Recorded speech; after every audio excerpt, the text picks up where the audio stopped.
Today on Better Book Clubs, books versus movies.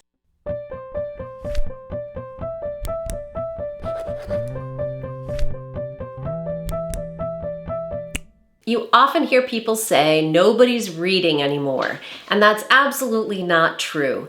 I teach college first years, and I can tell you they're reading a lot, but they're not reading novels so much anymore. The funny thing is that the complaints we have about today's generation of young people not reading very much are the same complaints that were being made when my generation was kids, and TV was the big concern we all had, not the internet. Kids are still reading, but it's true that a lot of adults are not reading novels the way they used to because they get a lot of their story from video games and from movies and from TV series. So how is the storytelling that we get different from books than it is in movies? My husband and I are both English teachers, and in fact, if you've been following along, we've been reading Infinite Jest this winter and getting together with some friends to talk about it. So we're pretty avid readers, but we also watch a lot of movies, and that's something that really began when we first moved from the East Coast to Denver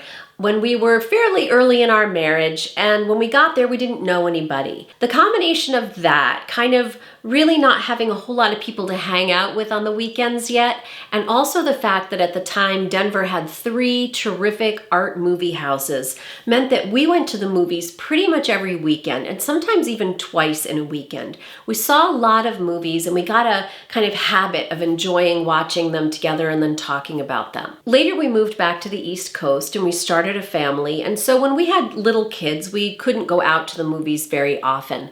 But we do have still a great video store in our neighborhood.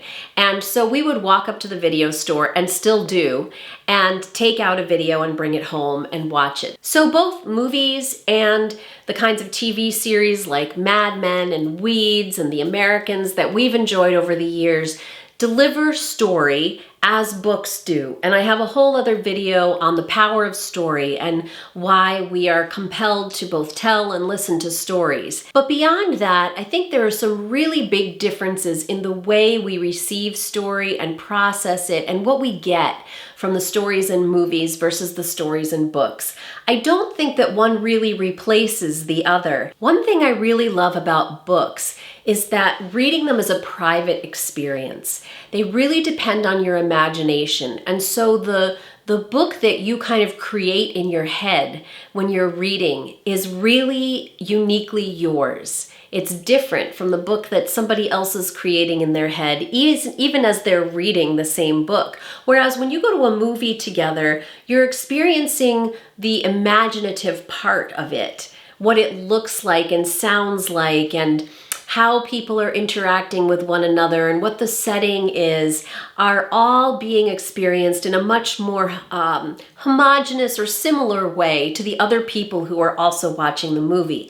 Now, this is great because when you watch a movie together, you can actually talk about it together afterwards in a different way. You've experienced it very similarly, and so you can talk about it very similarly and understand what each other saw. Whereas when you talk about a book, even in conversation, you may be unaware of how differently somebody else is conceptualizing the visuals of the story and some of the details, some of the setting, some of the way the story comes together. One advantage the movie has over the book is that sometimes your imagination falls short of the possibilities. So I can think of some movie scenes that visually were much more awe-inspiring than what I would have imagined or did imagine when I was reading the book myself. So I can think of a few examples. One is this beautiful, incredibly magical scene at the end of the children's movie Nanny McPhee, where there's an August wedding, and in the middle of the wedding it starts to snow, and it's so beautiful and so joyous and magical. It's not something that I really think could have been recreated in words in a book, because it's so visually exciting. Another example of that would be from the movie The Perfect Storm. I remember a shot where after the boat has sunk and one of the fishermen is left in the ocean by himself treading water, and then the camera pans out and you see how very, very alone he is in the huge ocean. And I remember that scene, really just that visual striking me so hard. And of course, there's no way he can survive. He hasn't drowned yet, but he's going to. And so I don't think that there are really words that could have conveyed that same awe-inspiring sense of how big the ocean was and how small that poor man was in the middle of it. We also don't really get sound when we're reading the words on a page. And so, for example, anybody who has seen the movie Platoon, the war movie Platoon, which came out in the late 80s, but still, every time I hear Samuel Barber's Adagio for Strings, which is the classical music that was used in that film, it was kind of the theme through the whole film, but in particular, I think at the ending of the film, where it just really pulls together the tragedy of the Vietnam War, partly through sound.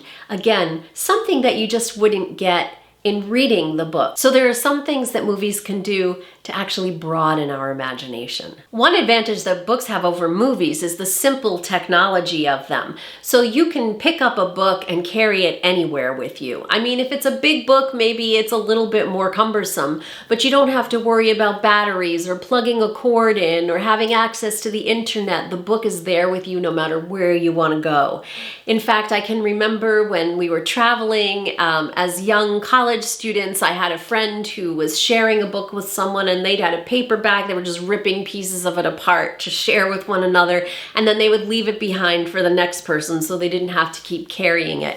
So the technology of the book is so simple and really can't be improved upon. It makes it possible to take it with you anywhere. There's also the amazing ability books have to reach through time. So because of that simple technology that's been around for hundreds and hundreds of years, books in the 1600s that are still around today, we can read the exact same book and have a very similar experience, even though of course we're going to make something different of it through our own cultural lens.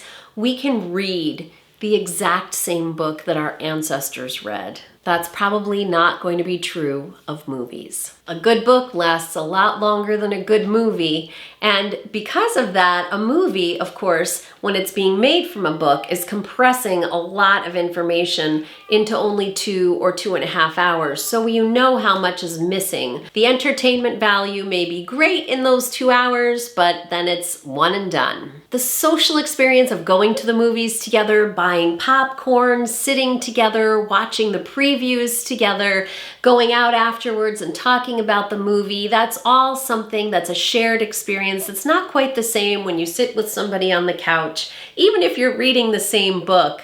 Although book clubs, of course, enter in here. So your book club gives you an opportunity to have that similar social experience that you get when you go to the movies.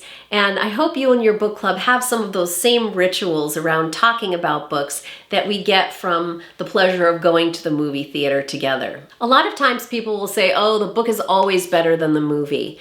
But I'd like to point out that books and movies just offer us something different in terms of storytelling. So instead of worrying that people aren't reading anymore, instead of worrying that somehow books are going to go away and be replaced by visual art, I think we should probably step back and look at all of the things that books do differently than movies do and recognize that the experiences are very different. I don't really think we have to worry about books going away, and I also think that when we worry about young people not reading novels anymore, it's partly a function of their age. My guess is that as Generation Z gets older, they may find themselves stepping back a little bit more from the technology that they're so used to, and maybe finding that they can immerse themselves more enjoyably in a book.